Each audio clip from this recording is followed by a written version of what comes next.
俺たちってそんなに暗いか？俺たちってそんなに不気味か？アニメとか特撮好きなのが犯罪ってわけじゃないだろ？なんでそれだけで区別されるんだ？テニスやってるやつがよくてアニメやってるやつはダメなのか？なんで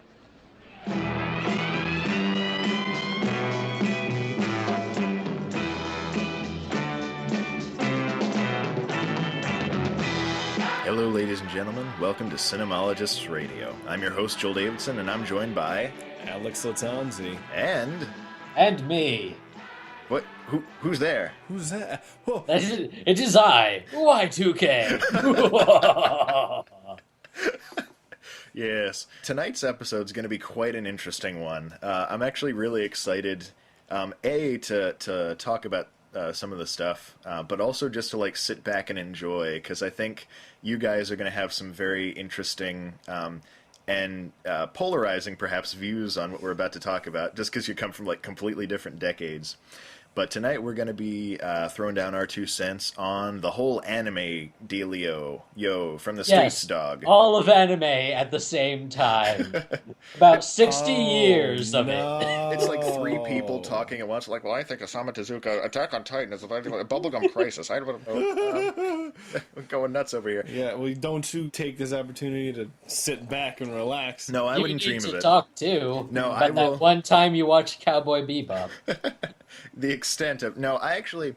It's kind of cool, the way that I fell into anime, because previously when we talked about the Criterion Collection and how we got into it, it was very much like Alex told me about it, I got into it, and then I told Y2K about it.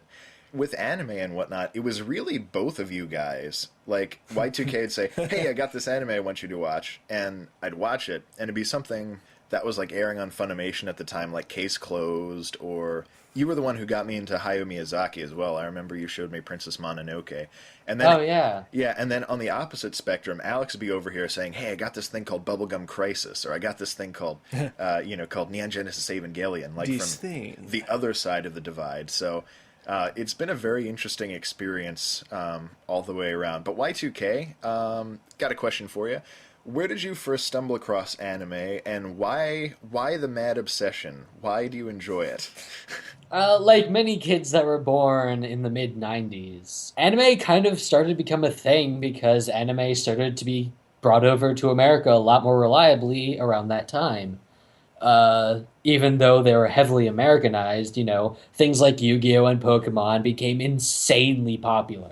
Mm-hmm. Like, late 90s was basically, you couldn't go anywhere without seeing Pokemon. Oh, yeah.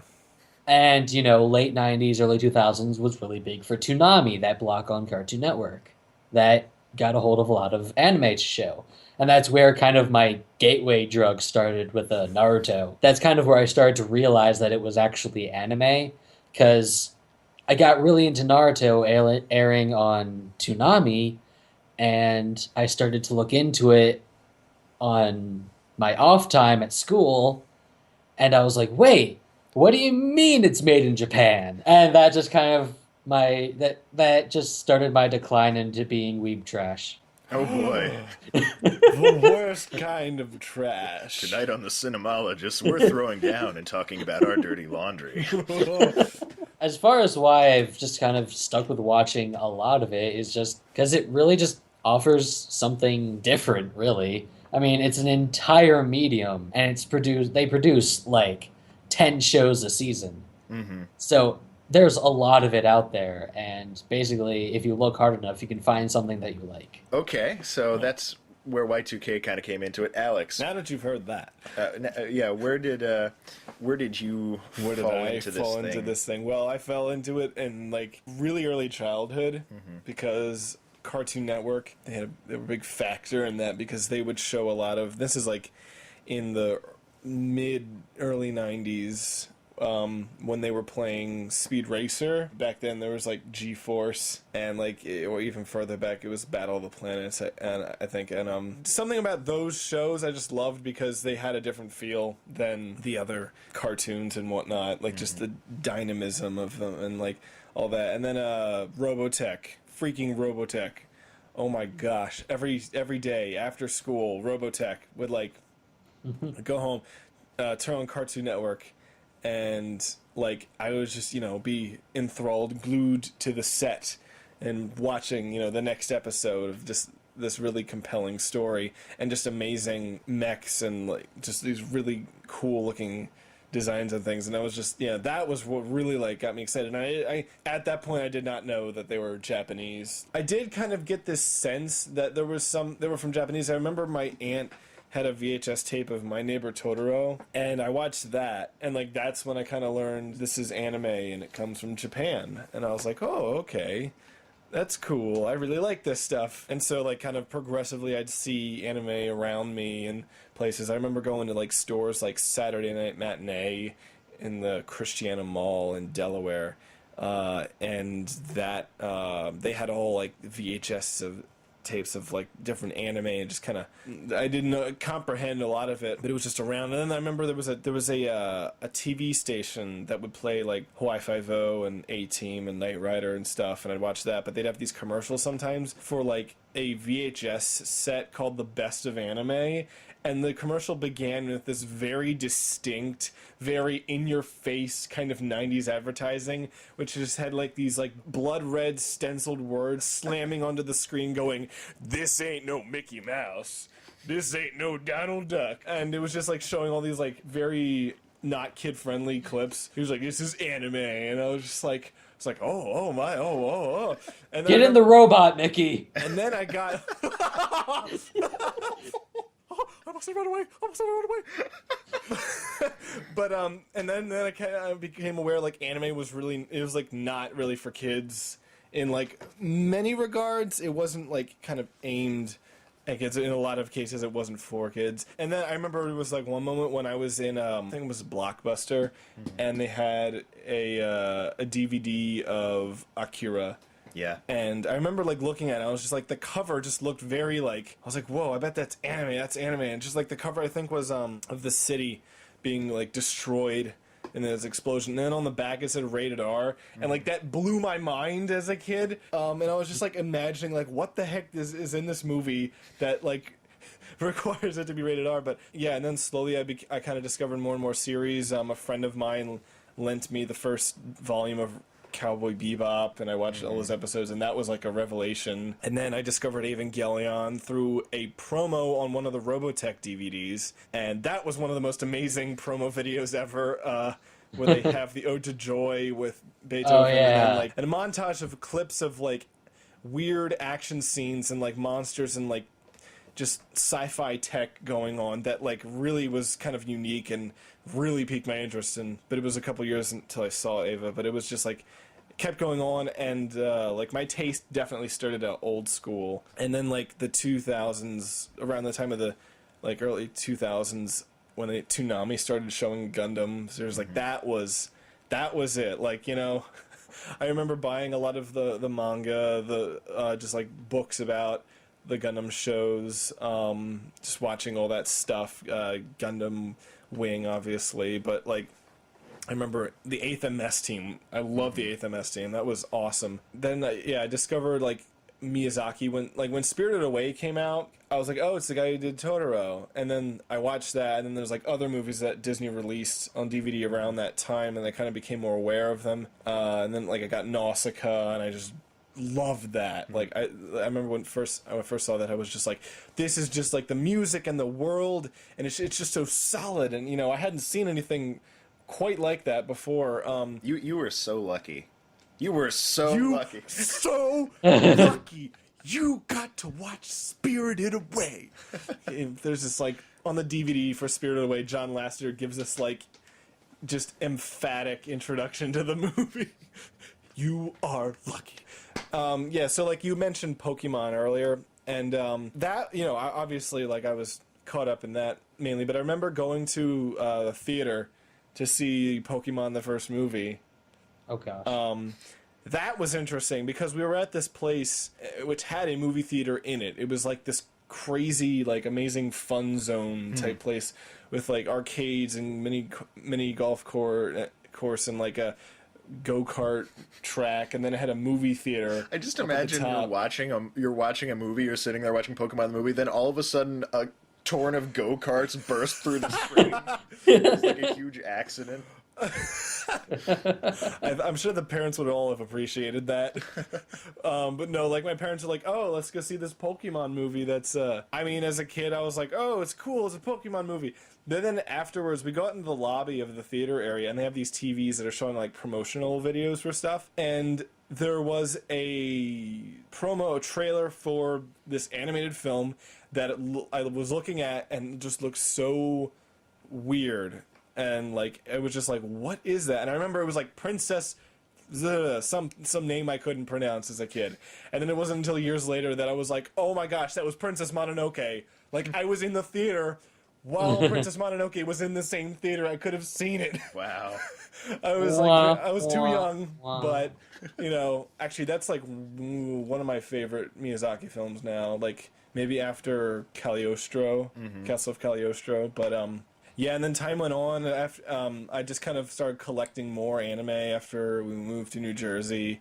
And it subsided a little lately just because I focus my collecting in different areas. But, like, I want to get back into collecting, especially stuff from Discotheque. Yeah. And their amazing selection. Especially now that they have put Cagliostro on Blu-ray. And then they're releasing Robot Carnival on DVD. And they're just, yeah, they do a great job. Discotheque. Check them out. Oh, yeah. I know people that work there. Really? Yeah, kind of. Whoa, that's awesome. And here's the part of the show where we name drop.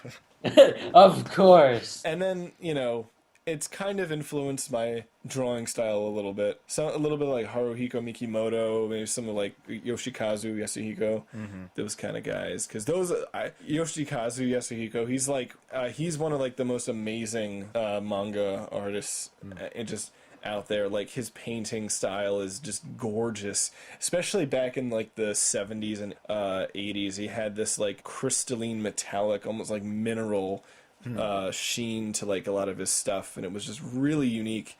I love a lot of the like painted illustrations for anime around that time. Some of the artwork for Ideon had that look as well. It's really great stuff, but yeah. So good stuff. Well, I mean, yeah, I can't let slip mentioning how Evangelion erupted into my life. It was like after I graduated high school, just real quick, and I watched it, and like this is it. And then I remember buying it for like really cheap used, like the whole series at an FYE, and then like watching it with my friends at college, and then getting the end of Evangelion and just loving that movie. I still love it. It's one of my favorite movies now. and like so much about that show was just kind of like impacted my life. Just it's a cautionary tale. It's also an inspirational sort of thing. It's just very good for some people in that regard. It's interesting and because you latecomer. Here's what happened. Kind of. Allow me to explain. I avoided the whole Yu-Gi-Oh and Pokemon thing somehow. It was because I didn't really have too many friends who were into that. I did have one friend who was collecting the cards, and I'd look at them and I'd be like, wow, there's like this whole thing. I think my mom had seen Speed Racer when she was little and thought it was really stupid. So she never let me... My parents had this thing with never letting me watch anything that they felt insulted my intelligence. So I think they kind of assumed because she didn't like Speed Racer that everything was kind of like that or was kind of silly, so... I didn't really watch anything that was popular when I was little, so I kind of skated around it up until middle school. Y2K, that's when I met you, and you were really into a number of things at the time. I remember you were telling me about Case Closed, which was a really good gateway drug for me, because it's this story about, you know, this teenage genius scientist, detective. No. What show was I watching? It's about this like genius detective who's a teenager, but that's not enough of a conceit. He has to also be de-aged into a young child and solve crimes with his girlfriend who doesn't know that he's him. And it was actually really cool. And a lot of the mysteries were very well thought out. There were some awesome character moments throughout the show. And I was really into the whole Agatha Christie and Sherlock Holmes type stuff, and there were so many references to that throughout the series that it ended up being a really good way for me to get into it as a whole. There wasn't a lot of the slightly weirder stuff that you'd find in some other series. Slightly. Just a tad, just a touch. So that was a good gateway drug for me. I got into that. It was always on the Funimation channel at 2:30, I think, in the afternoon. So I would always pop some popcorn during the summers and watch Case Closed, and that was my beginnings into it. And then I remember Alex told me about Evangelion, starting to watch that, and even though, you know, we made some jokes here and there that I'm not really as into anime as you guys are, I'm hard-pressed to think of another show or movie or book or piece of fiction that has affected my life as much as Evangelion has. I saw it at pretty much the perfect time, and it's a series. On the surface, it really is one of those shows where nothing is like it seems, because on the surface, you know, it seems like another shonen anime series about like giant robots fighting each other, but they're not even robots, which is, you know, just like one little just peek into this strange little world where nothing's as it seems. It's so brilliant because Hideaki Anno made a show that was really about something incredibly important, but he actually made it in such a way that it found its intended audience, which is so rare. Because a lot of times, you know, if you're doing commentary on something or if you're talking about something, you can put it in a film, but there's no guarantee that the people you're actually talking about are going to end up seeing it. But to do a show that's about, like, the isolation of, you know, youths and people who just don't want to get out into the world and do stuff, and actually have it hidden in a very clever way in a show that they're going to see, you know, this lost generation of Japan that would be watching that kind of stuff. It's just absolutely great. And it was formative for me because at that time I'd always had friends, and, you know, I'd always had good friends and stuff like that. But I was kind of antisocial in larger groups and like trying to get out there, especially like moving into high school and even into college somewhat.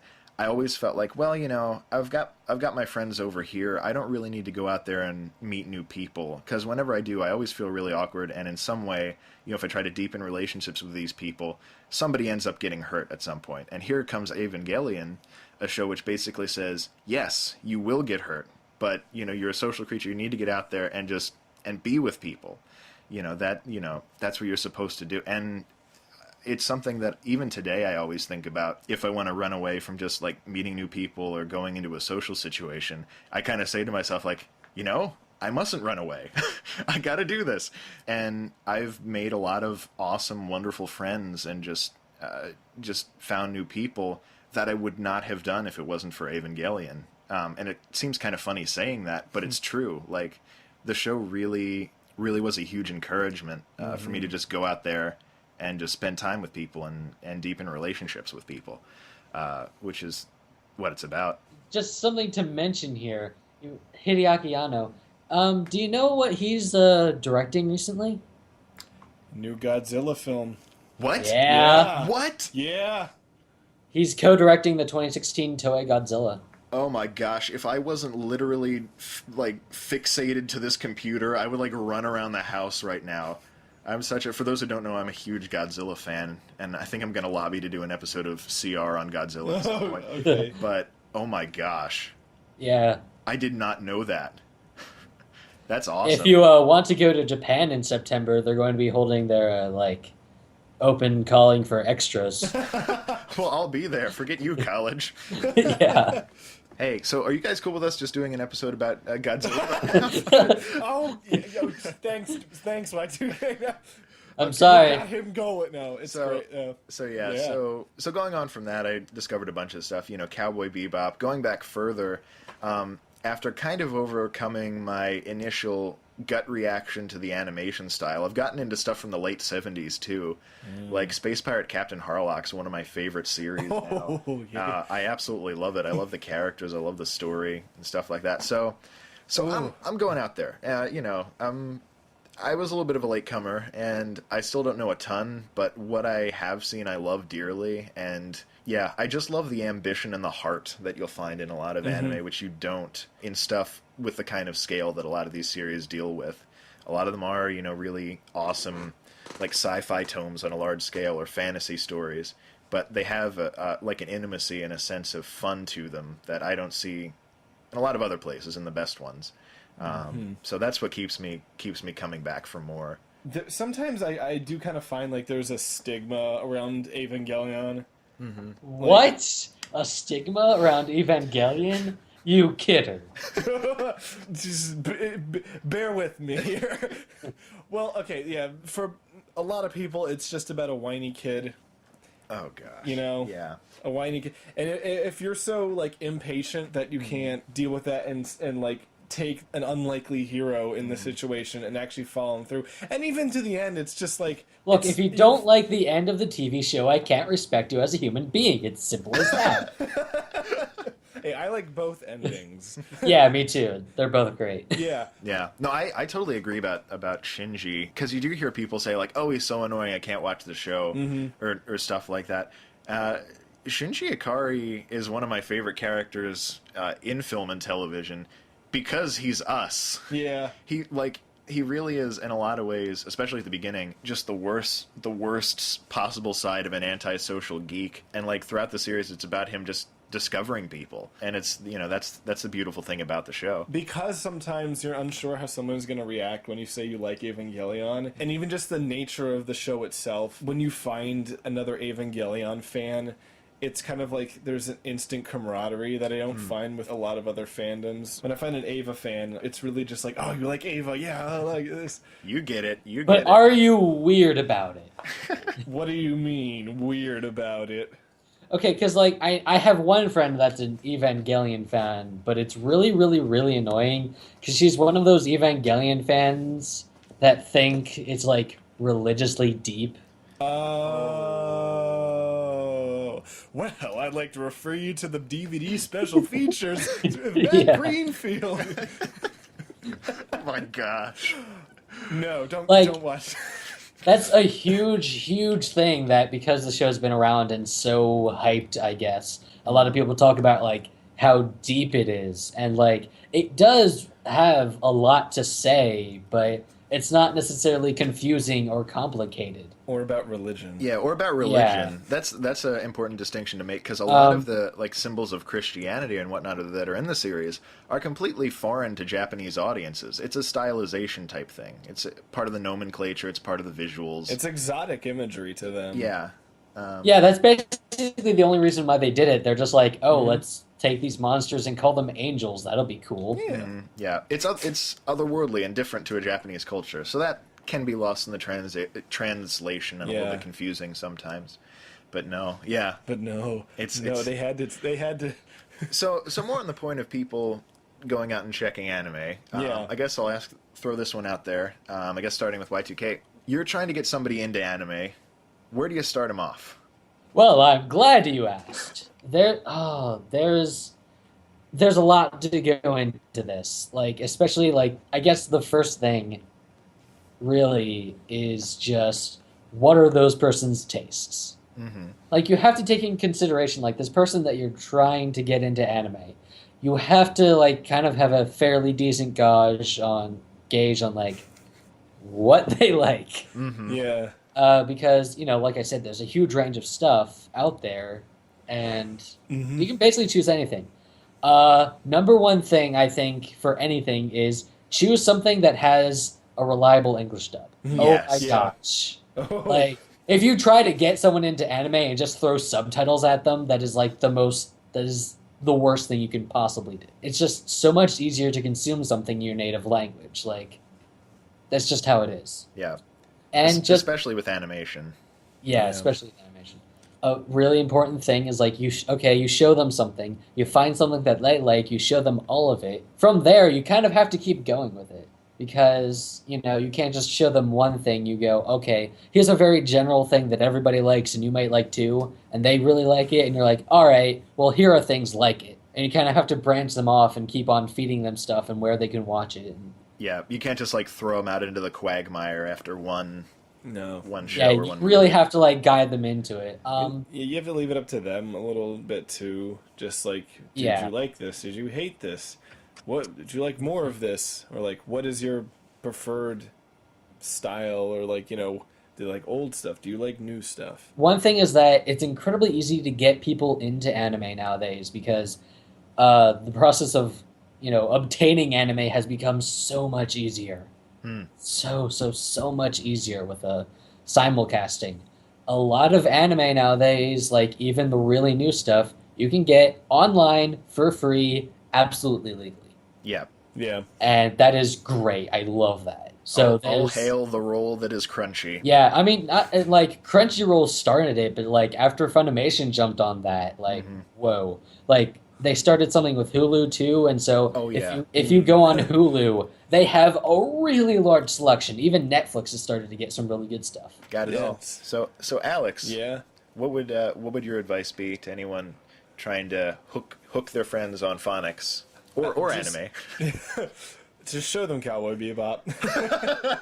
That's a really good way to start, honestly. That is like the gateway anime. I literally the other week just showed my friend the first 3 episodes of Cowboy Bebop, and it's like that's kind of all you have to do. And if they're really receptive to it, most of the people are, then they'll be like, "Yeah, I like this." Yeah. There's more of it, and then they'll kind of like maybe later be curious, just like what else is out there. But I mean, that's kind of mostly what I could say about that. That's so true. Because when I was back at college, I hooked 5 people on Cowboy Bebop, and then I'd check in on them, and one of them's checking out like Macross stuff, and then the other one's going to like Miyazaki stuff. So it's like they kind of like wandered off into the abyss on their own after that, and then I was like, okay, giving them some recommendations. They went to Miyazaki and other stuff. They didn't wander to the abyss. He didn't find one of them sitting in the room in the dark watching Sword Art Online. So Oh my god! it is then that you know you have truly lost them. Yeah, well, I've wandered off in different directions. Yeah, Sometimes in anime, sometimes I've regretted it, sometimes not so much. yeah, but that's the hazard of the game. That's the Totally. same with anything else. Yeah, really. Sometimes I find a lot more like dreck than a lot of other things sometimes. Yeah, and it's depressing too because a lot of it looks good. That's the thing. And a lot of shows will have like really neat premises and then just be utterly boring or really exploitive. Yeah. Oh my gosh. So that And can then once you watch enough of it, you can just kind of start looking at stuff and just go, all right. It's where you kind of get a feel for the language of how it works. Because it's sad. I was talking to a film professor of mine who's an awesome guy and knows a lot about stuff. And this is very true of a lot of people when I talk to them about anime and whatnot. He had mentioned it in a class, and we were talking about it afterwards, and I was mentioning some really good stuff you should check out. Especially, like, I mentioned Angel's Egg, because he's a big, like, Tarkovsky and Bergman fan. That's a good comparison. So that would be a good gateway drug for him. But he was, like, talking about it, and I feel like everybody had that one really weird friend in high school who was, like, like watching just the most bizarre thing ever, and it's like having that one weird friend in high school completely turns off, whoever the friends of that person are. So I've known a lot of people who had that same friend as a concept, just this friend as a concept. So like I'll be talking to somebody about anime, and without fail, the conversation will eventually they will say in the conversation, "Oh, but there's some pretty weird stuff out there," which is true. But usually, like, that's their excuse for not going out and actually checking stuff out. Yeah. And they end up missing. The thing is, the weird stuff is usually not the worst stuff. No. It's just kind of weird and not what Americans usually watch. But the weird stuff is usually okay. You want to beware of the boring or obviously fan service stuff. Yeah, exactly. Yeah. When a TV show is called My Little Sister Can't Possibly Be This Cute. I think I'm gonna go watch Ponyo or something. Yeah, no. Or God forbid, they had like one of their parents when they were younger rented something from the video store. Oh no. Thinking that, this is a cartoon, it's for kids. Then the boobs show up in the first 5 minutes and then the mother's screaming and like chucking the tape out the window, and then she's arguing with the video store about the fine. It's just that sticks in a kid's head. Exactly. I'm not saying it happened to me, but it's just it could happen. Yeah. So yeah, it scars people. So like, I mean, some dark alleys and avenues. Thankfully, that happens a lot less now because, as I said, like it's becoming becoming much easier to access it, and people start kind of have a better general idea of it now. Mostly because Toonami's back, and a lot of people are watching that. And a lot of it's finding its intended audience too. Like high schoolers are watching the shonen stuff, and like middle school, high school age kids are watching that, and then like the adults are watching the more adult stuff. So it's finding its intended Anime is audience becoming across much the pond. more accepted and sort of ingrained in some of like, because you have like younger people now who are growing up who watch that stuff, and it's like now. I hate this, but now it's kind of true that like Hollywood will soon be exploiting the nostalgia of people who grew up with anime series by making live action movies adapted from anime. I mean, we're already getting a Robotech movie, and really? the only reason I'm interested in that happening is only because maybe that means that there's going to be a resurgence in Macross stuff being brought, over. I mean, I could care less. Yeah. And I think a movie we really can't avoid talking about this man. I think one of the reasons that it's becoming more and more accepted over here is because of how Disney's been bringing over more Miyazaki stuff. Oh, that guy, yeah. Oh yeah, Hayao somebody. Miyazaki. Yeah. Yeah, because I'll talk to people, and they might not even be big into anime, but they grew up with My Neighbor Totoro or Kiki's Delivery Service, A Spirited Away. That's interesting too, because I remember people who not really into anime, but they're like, oh, I remember renting Kiki. Just to talk about Miyazaki for a little while, I absolutely love the man.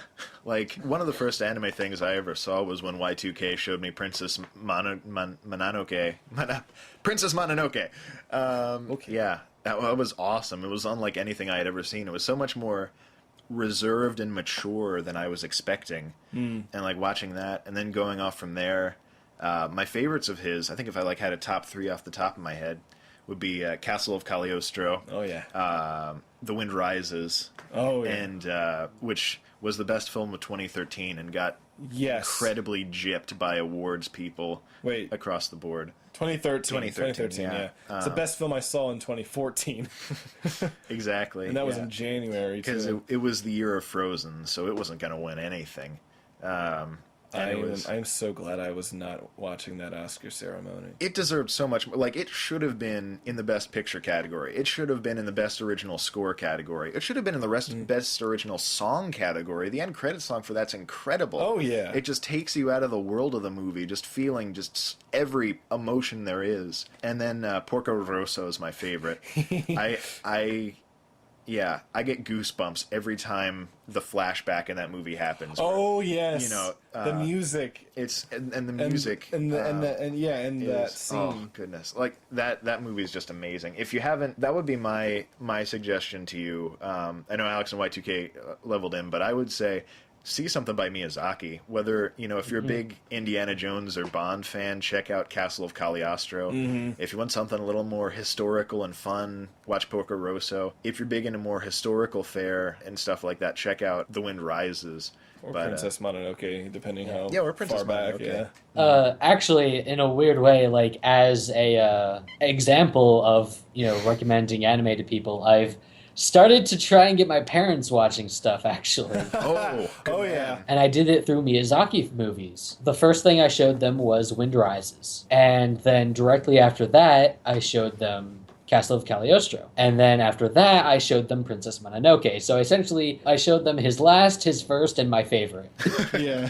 And then directly after that, I think I had a day off. So I just popped in Cowboy Bebop while my mom was there. Oh, awesome. And that's the beauty of Cowboy Bebop. It really is a show you just kind of experience. Mm-hmm. You just kind of leave it on and maybe kind of pay attention to the other stuff, but you have it on and you just kind of get the feeling of watching Cowboy Bebop. Each episode's just this perfect little short story. Oh, yeah. It's great. I did the exact opposite of a good thing with my sister. Oh, no. It's a end of Ava.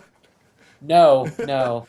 So I basically did the exact opposite and threw her off the deep end immediately. What did you watch? So we watched Code Geass first. I enjoyed it, and I don't even like geese. And then after that, I was just kind of all right, well, this came on Netflix, so watch Death Note. Oh, my. And then watch Fate Zero, and then most recently I had her sit down and watch Madoka. Oh, is she okay? I don't know after that.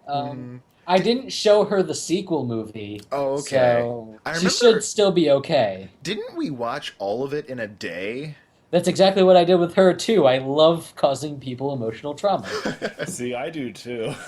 That's why I love Madoka, because it's really easy to just sit people down in an afternoon and just watch it. Yeah. But going back to showing old people anime, Yeah. I actually remember when I mentioned my mom, how she had this like unspoken ban of anime in the house. We watched The Wind Rises, and she cried. Oh, yeah. We watched Porco Rosso, and she cried.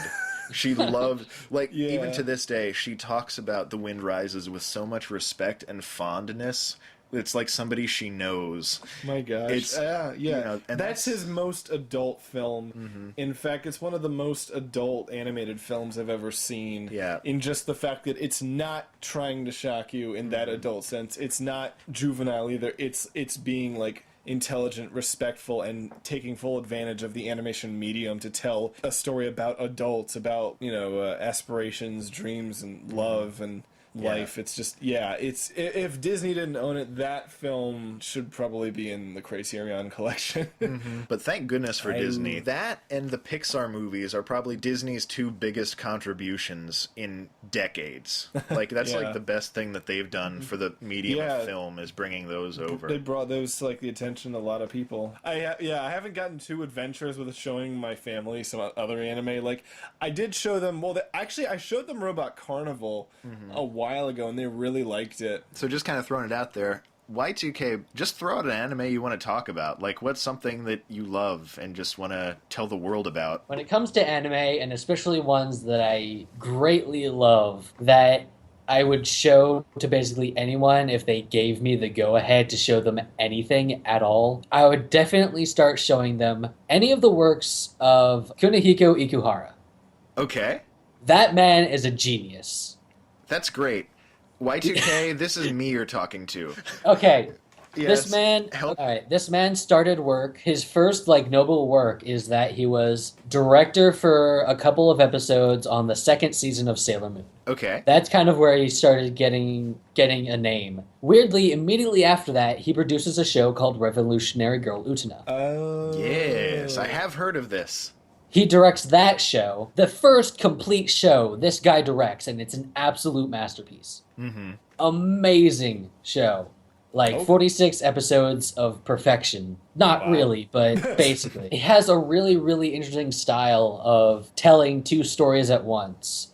Of telling the story of what's actually happening within, the show, the physical happenings of the plot, and then actually saying what he wants to say, and in a layer underneath that. It's on the surface, it's just kind of an interesting, kind of a shoujo action anime. But, underneath that, it says a lot about, gender roles, gender politics, and, playing with those kinds of things. And after he made that, it got kind of popular, and then he just kind of stopped doing major stuff for a really long time. And he came back in 2011 to direct Penguin Drum. Oh, that's on Hulu.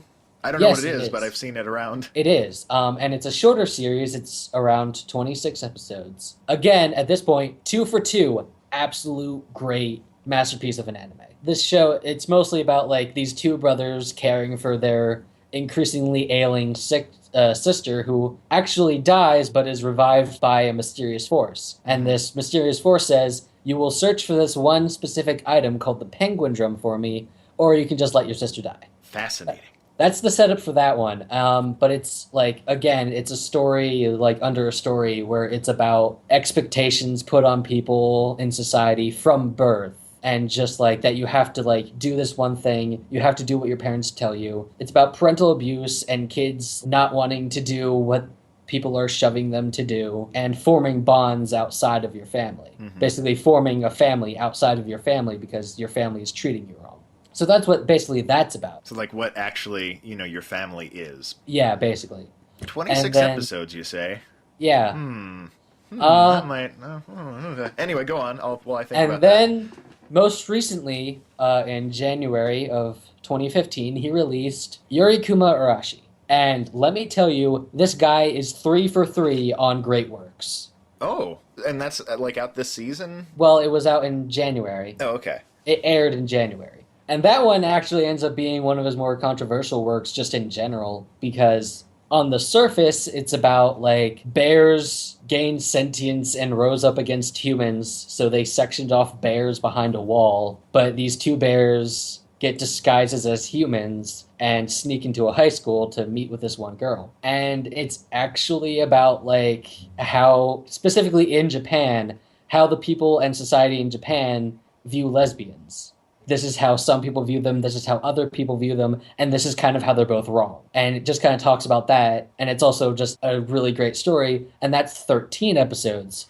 So, in a way, it's his least obtuse. That's kind of his problem, if you could call it that, in that what he wants to say is very obtuse and very hidden below the actual story. And you have to watch his work maybe like at least twice over to really get it.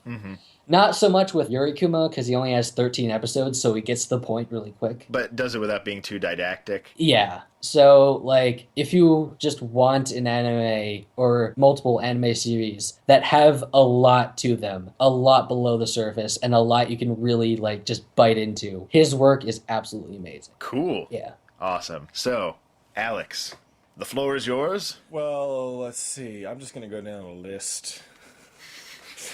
I'll try to limit that list, but there's a lot of great stuff that people should see. Numero uno. If you want to get into 80s anime, I suggest the place to begin is with Macross Do You Remember Love? That is the high watermark of 80s anime, and in my opinion, anime as its own sort of style and like developed art form. I mean, it's kind of like a quintessential anime movie, and it's a movie version of the TV series Super Dimensional Fortress Macross. It's like an alternate telling of it, but as a standalone movie, it's really enjoyable. It's wonderful. It's, you know, a very melodramatic story, but it's just got this operatic quality to it that just really fits. It has a larger-than-life tone and style to it. Some of the most gorgeous cell artwork ever done. All the colors in the cells, just the art direction in the movie is superb. A lot of the animation in places is really stellar, and the music is really achingly gorgeous, and it's got a lot of great songs sung by oh my gosh, I've forgotten her name. Wait, don't say it. Min-Man! Well, that's the character, yeah. Mari Iijima. Yeah. Well, she was like, that was, you know, pretty much what made her famous was the role of Minmay. And now she's living in LA. Yeah. She's a big Lakers fan, right? She is a big Lakers fan. You couldn't follow her on Facebook. And it's funny, yeah, she loves the Lakers. But no, yeah, that movie is just, it's like a perfect sundae of just sugary, sweet goodness, you know, with a banana on top, because bananas are healthy, and it's, you know, hearty too, I guess. I don't know what I'm saying, but it's a good, it's a fantastic one to start with. It's like Star Wars, directed by Douglas Sirk. Yes! That's a good way to put it. Okay, I mentioned Gundam earlier. If you want to look at the original Gundam series, but you're not sure about watching an entire series run, watch the 3 movies. They are an excellent condensation. That's a good, yeah, okay. Of the series in 3 movie parts. You really get everything you need, and you get improved animation. You know, you really get the gist of it. And I love those. Yeah, watching those movies really cemented my love for the Universal Century Gundam story. But that's great. And along the lines of Gundam, by the same creator, Yoshiyuki Tomino, is Space Runaway Ideon. Same thing kind of for me about the movies. I watched a bunch of this series just to get a feel for it. But I went ahead and watched the movies, because the first movie, A Contact, is a condensation of the series again. And then the second movie, Be Invoked, starts out as a sort of a condensation of the last few episodes of the series, and then a whole new ending. And I have to say that, like, that movie, the tone of it, the sheer relentlessness of how it feels moving towards the climax. And then when you get to the climax and then, like, the ending, it's one of the most amazing achievements in anime, in just the epic scope of the ambition of like the feel of it that wouldn't kind of be topped or maybe equaled. I don't know equaled, but it would be reached somewhat by End of Evangelion, which was definitely inspired by Ideon. That movie, I don't know, kind of plays Game of Thrones with its characters in that way. So but it's, in a way, it's part of the theme of the show, and it doesn't feel like it's for shock value, although a lot of the deaths are very shocking and quite not glorious. They just happen. And they're all the more shocking because of that, and they're almost more like real and striking, and it just makes the ending that much more awe-inspiring. It's a fantastic series and movie, and yeah, check that out. Speaking of Gainax, also the first like series that they did, Gunbuster. I showed Joel this recently. I love Gunbuster, and I think you really liked it too. I did enjoy. I was surprised at how much I enjoyed it. Actually, I kind of had something. Yeah, I had a feeling you would, because it's like I heard about it, and for a while I was like looking at what it was, and I was just like, it's a giant robot show. And then I saw some clips, and I was like, oh, this looks really cool. Yeah. But then as I watched it, I was like, wow, there's just like, there's, characters are great, and like there's cool science in part of the plot, and there's a cool enemy in the movie, and just the look of things and the animation and the music. It is really like a solid series. And I would just say, as somebody has a very low tolerance for fan service, there is quite a bit of it in the first couple of parts, but if you stick with it, the show pays dividends. By the end, you can't breathe. It leaves me speechless. Just that show. By the end of it, you get that feeling. But yeah, I don't like the fan service in it either. But it's just it's there. What are you gonna do? And it's so much bigger than that. But what is it with Gainax and having like weird fan service everywhere in a show that's completely amazing otherwise? Because it's a studio of fans making, and you get both sides of that. Yeah, so that's that. Yeah, those are some of my top picks for anime you should check out. Good stuff. Well, I guess it falls to me. First off, I'll just throw out a blanket volley of all the big stuff. Obviously, Cowboy Bebop, Neon Genesis Evangelion, Zippity Bippity Babadoo, which really great shoujo series, Zippity Bippity Babadoo. Two things that have been on my mind recently that I want you guys to check out. Check out Gundam 0080. It is one of the best. It was done as an original video series, an OVA, but it's movie length, and it's one of the best films about war that I've ever seen. And don't be thrown that it takes place on a space colony and there's a giant robot-type war going on. It's a very small-scale story about a boy who meets up with a soldier on a secret mission. And it's just one of the best films about war that I've ever seen. This kid idolizes war and war heroes and war machines and is just crazy about all that stuff. And then when he's actually confronted with people who are caught up in a struggle face to face, you follow that journey, and it has one of the most gut-wrenching and incredible finales I've ever seen. And it's amazing. It's feature-length. Easily available on DVD, so for heaven's sake, go check it out. And the other thing that I'm going to recommend to you, I just saw it the other day, is Galaxy Express 39, the movie, based off of the sprawling Leiji Matsumoto television series and manga and all that stuff. The movie is kind of an encapsulation of the series in film form, and it's phenomenal. The way that it plays out, by the time the movie's over, you feel like you just watched a great Western, like a John Ford or a Sergio Leone movie. It's that awesome. And Captain Harlock shows up for a bit, so one of the coolest characters in anime history pops in there and says, hey... Queen Emeraldus. Oh, yes, and Emeraldus and all those people from the Leiji-verse. So it's an amazing movie directed by Rintaro about a boy's journey for revenge and a world where humans are trading their bodies for eternal life. To become machines. An incredible story and a great movie that I just blanket recommend to anyone listening to this whatsoever. It's an incredible science fiction story about a train to space and revenge. But at the end of the day, it just feels like one of the great Westerns. I don't know how else to describe it. Animation's incredible, and Discotek Media's release of it is also phenomenal. So... yeah, that's my recommendation. Cool. And Castle of Cagliostro, because it's on the brain. I got that one as well. All right, so I want to take the floor again from these old geezers. Hey, listen to me, Sonny.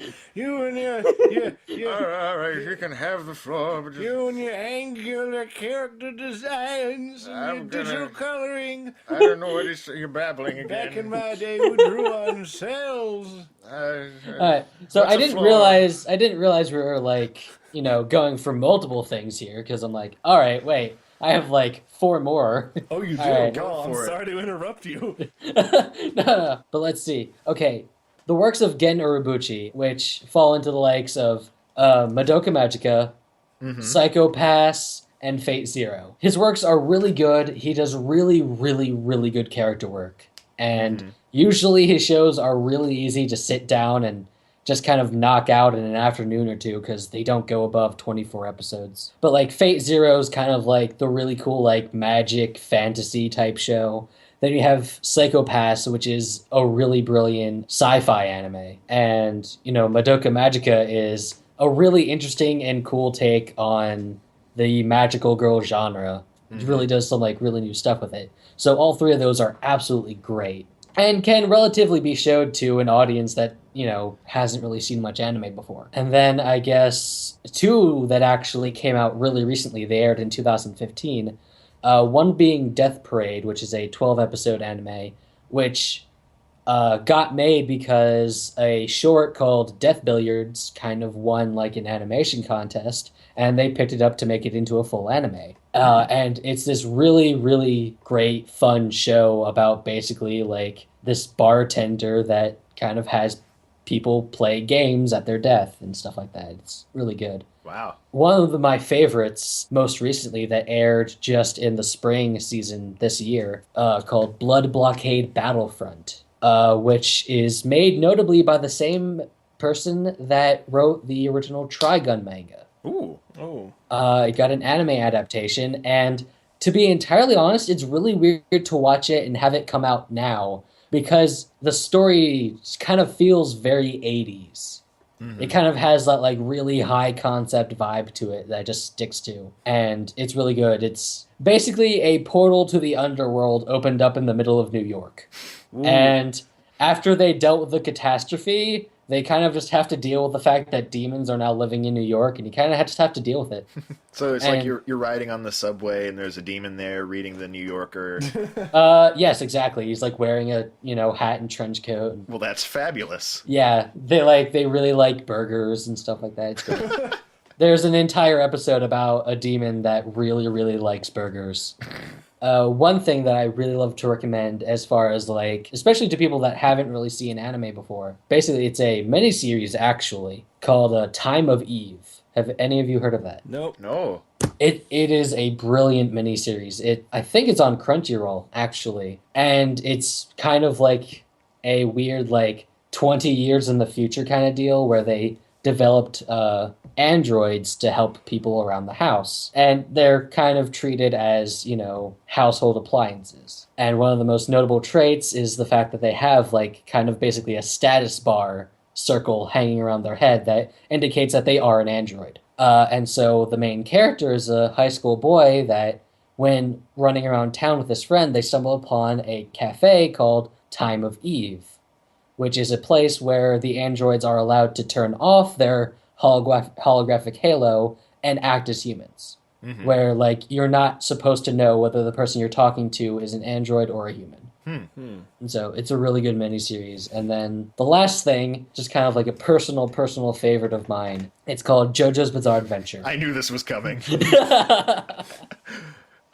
It's a great show. It was started out as a manga in the 80s. Weirdly enough, like it became really, really popular in Japanese culture. It kind of had a similar effect that Evangelion had. Like it became that ingrained in the culture for a very long time. There was an OVA of it in the 90s, I think it was.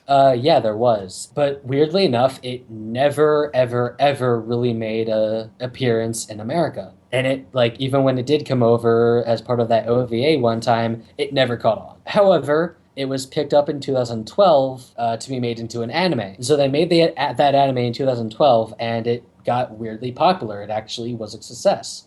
And then most recently, started in 2014 and ended in 2015, was the next adaptation of the next arc of that story called Stardust Crusaders. And that absolutely blew up. That was an incredibly popular anime over in Japan and over here. So much so that they finally decided to bring it over to America as a dub, which just came out recently. Wow. So I can finally actually start showing people the show because they actually have a dub of it now. And that's actually available on Amazon. You can buy the episodes on Amazon, completely dubbed. But yeah, it is basically, as it says, a very bizarre show, and it relishes in its weirdness, and it's beautiful, really. And if you watch the original Japanese version, you can hear a Japanese man try to speak with an Italian accent in English. Oh yeah, that's wonders. That's the beautiful thing of it. It's kind of weird, like, a lot of the jokes and a lot of the really fun stuff about JoJo's Bizarre Adventure actually comes from Western culture. A lot of the names and a lot of the weird references are to old 70s, 80s American movies and music. There's a pair of brothers that are called Dyer and Straits. There's another pair of twins that's called Oingo and Boingo. That's actually why it never really came to America, because of the copyright. Gotcha. That's why it took so long for it to ever come here, because of copyright. Yeah, it was in the same cave that Mother 3 was in. Oh my gosh. Basically. You just made a Mother reference? Oh, I am hip, dude. I am hip to the things that the kids say. Y2K, please continue. I mean, honestly, like, as far as things that I would, like, recommend to people, that's kind of, like, where I have to cut it off. Because, I mean, that's kind of, like, the stuff that's not very well known, but other people might like, even if they're not into anime. Well, you know your stuff, Sonny. So this has been fun. I think, actually, as of right now, this is the longest episode we've ever recorded, even topping the unedited version of the Criterion episode. But this is what you get when you talk about the entirety of anime. We're going to have to do a sequel episode to this, because there's so much stuff that we could talk. Like, I haven't talked about Princess Tutu. Oh, look at the time. Yeah. I haven't talked about, like, my love story. I haven't talked about your love story. Well, I'm sorry, we don't have that much time. Maybe we do, I don't know. We could talk about Y2K's love life. This is fine. All right, where it's do we the begin? title of Tune an in anime. next time. Tune in next time to see who Y2K is with this week. What are you doing to prepare for Y2K? So until next time, I'm Joel. I'm Alex. I mean, come on. Like, I didn't get to Your in April. I didn't get to Chaika. I And didn't remember, get to folks, Girls. stay crispy. Like a fire. What about Spice and Wolf?